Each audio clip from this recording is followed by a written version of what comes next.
Welcome to the Dealer Performance Podcast. I'm Sarah, and today we're diving into the engine room of dealership profitability, the F&I department.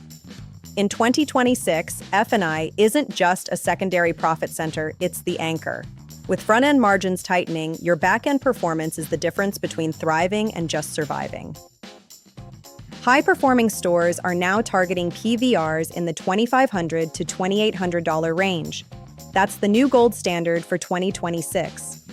Vehicle service contracts are the bedrock, with industry benchmarks hitting 45%. But we aren't selling through pressure, we're selling through data. Early AI adopters are seeing an extra $400 to $500 per deal. AI agents are qualifying intent before the customer even walks in. The old-school, hour-long F&I grind is dead. The 2026 standard is a structured, visual process that moves from greeting to signed menu in 7 minutes. Long wait times kill deals. By presenting the menu early, you build trust and eliminate the intent gap that degrades your CSI scores. We're seeing a bifurcated market. You need a strategy for the tech-heavy premium buyer and the budget-conscious value buyer. One size fits none. 2026 is the year of the regulatory aftershock. State-level enforcement is intensifying, and transparency isn't just a goal, it's a requirement. Automated compliance systems are now standard, flagging payment packing and fraud before the deal jacket is ever finalized. Fraud losses hit record highs recently. Integrating AI synthetic identity screening into your workflow is no longer optional, it's survival. Master the daily payment close. Don't talk about thousands.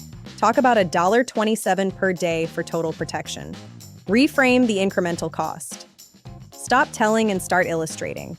Use interactive displays to show the sensors and ADAS systems your products actually cover. Ditch the annual workshops. 2026 Mastery involves continuous AI-powered role-play to identify and fix your personal closing blind spots. Vehicles are becoming smartphones on wheels. We're moving towards subscription-based recurring revenue for on-demand features and updates. The divide between online and in-store finance has dissolved. Customers expect to start online and finish in the showroom without repeating a single data point. Nearly half of all dealerships are now using predictive analytics to offer hyper-personalized F&I products before the customer even reaches the office. The winning stores in 2026 combine AI infrastructure with a human-centric, transparent culture. That's the anchor of stability. Visit wbgacademy.org to master the F&I framework that's driving real growth in this new era. Join the champions. I'm Sarah. Thanks for joining me on the Dealer Performance Podcast. Move smarter. Checkmate.